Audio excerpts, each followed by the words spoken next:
எது வேணும்னு நீங்கள் ஃபிக்ஸ் பண்ணிட்டீங்கன்னா போதும். நான் இந்த அளவுக்கு ஸ்டைலாக பேசணும், நான் இந்த அளவுக்கு இந்த சப்ஜெக்டில் ஷார்ப்பாக இருக்கணும், இதில் தான் நான் அச்சீவ் பண்ண போகிறேன்னு ஒரு டார்கெட் ஃபிக்ஸ் பண்ணுங்க. டார்கெட் ஃபிக்ஸ் பண்ணாமல் இருந்தால் எதுவுமே கிடைக்காது. என்ன வேணும் அப்படின்னு கேட்டால் இங்கே கிடைக்குது. இந்த பிரபஞ்சம் அதுதான் சொல்லுது. ஸோ என்ன வேணும் அப்படிங்கிறத மட்டும் கிளியராக முடிவு பண்ணிட்டீங்கன்னா அப்புறம் உங்களுக்கு வந்து ஸ்டாப் பண்ணுற எதுவுமே கிடையாது. நீங்கள் பாட்டுக்கு போயிட்டே இருக்கலாம். ஏன்னா நான் 25 வயசு, எங்கள் அப்பா எனக்கு சொன்னது அதுதான், 25 வயசுக்குள்ள வாழ்க்கையில் என்ன பண்ண போறேன்னு முடிவு பண்ணிடு அப்படின்னாரு. நானும் 18 வயசுலேருந்து யோசிக்கிறேன் என்ன பண்ணுறதுன்னே புரியல. எல்லாரும் வந்து நம்ம பையன் ஒருத்தன் வந்தானே, இங்கே யார் பிரசிடன்ட் நீ தானே, பேசிக்லி லைக் நான் அப்பவே தெரிஞ்சது இன்ஜினியர். அது ஃபர்ஸ்ட் எதை கத்துக்கிறோமோ இல்லையா ப்ராஜெக்ட் டைப் பண்ணும்போது பேசிக்கலி லைக் வந்துடும். ஸோ என்ன நானும் வந்து இன்ஜினியரிங்ல படிக்க வச்சாங்க. எப்படி என்ன கனவுல எங்க அண்ணன் வந்து ஃபேக்டரி ஆரம்பிப்பாரு, அதுல போய் நாம அப்படி சின்ன முதலாளியா சேர்ந்துடலான்ற ஒரு நினைப்புல அது நடக்கல. அதுக்கப்புறம் என்ன பண்றதுன்னு தெரியல. அப்புறம் தான் சரி, ஏதோ நீ வாழ்க்கையில முன்னுக்கு வரணும்னா படிச்சாகணும், நம்மளா ஒரு பாதையை தேர்ந்தெடுத்துக்கணும்னு போனேன்.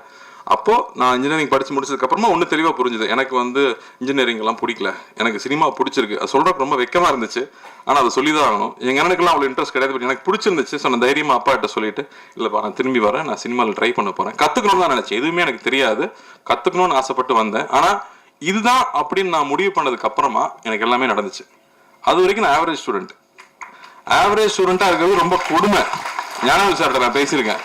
நல்லா படிக்கிற பையனை பாராட்டுவாங்க, நல்லா படிக்காத பையனை திட்டுவாங்க, ஆவரேஜ் மார்க் வாங்குறவன கண்டுக்கவே மாட்டாங்க. ரொம்ப கொடுமை அது. ஸோ இனிமே எது பண்ணாலும் பெஸ்டா பண்ணணும்னு முடிவு பண்ணது, எது பிடிக்குது நான் அதை நோக்கி போகணும்னு முடிவு பண்ணதுக்கு அப்புறம் எல்லாமே மாறிச்சு. அதனால என்ன வேணுங்கிறத சீக்கிரமா டிசைட் பண்ணுங்க. கொஞ்சம் கஷ்டமான வேலை தான், ஆனால் அதை சீக்கிரமா டிசைட் பண்ணிட்டீங்கன்னா அது நிச்சயமா நமக்கு கிடைக்கும். தொடர்ந்து படிங்க. கல்வி பெரிய ஆயுதமா இருக்கு. இங்க வந்து ஒவ்வொருத்தரும் அவங்களோட எக்ஸ்பீரியன்ஸ் ஷேர் பண்ணும்போது, நாங்கள் அக்கரமுக்கு வரும்போது ஒவ்வொரு வாட்டியும் அது புதுசா இருக்கும். ஏன்னா இப்போ யூடியூப்ல போனீங்கன்னா என்ன வாட்ச் புதுசா வந்திருக்கு, எந்த கார் புதுசா வந்திருக்கு, அவன் என்ன ட்ரெஸ் வாங்கினா, இதை பத்தியே தான் நியூஸ் வந்துட்டு இருக்கு. ஏன்னா நம்ம அதை தான் தேடி பாக்குறோம். ஆனா நீங்க இந்த மாதிரியான செய்திகளை இப்ப கல்யாணி சொன்னாங்க இல்லையா, இதெல்லாம் ஷார்ட்டா வந்து அட்லீஸ்ட் 100 மில்லியன் வியூஸ் போகணும். அப்பதான் மக்களுக்கு இதை பத்தி தெரியும். நமக்கு வந்து பகுதி நேர உதவி கிடைக்கிற பள்ளிகள் பத்தி நமக்கு தெரியுமா, தெரிஞ்சுக்கணும்னு நினைச்சிருக்கோமா?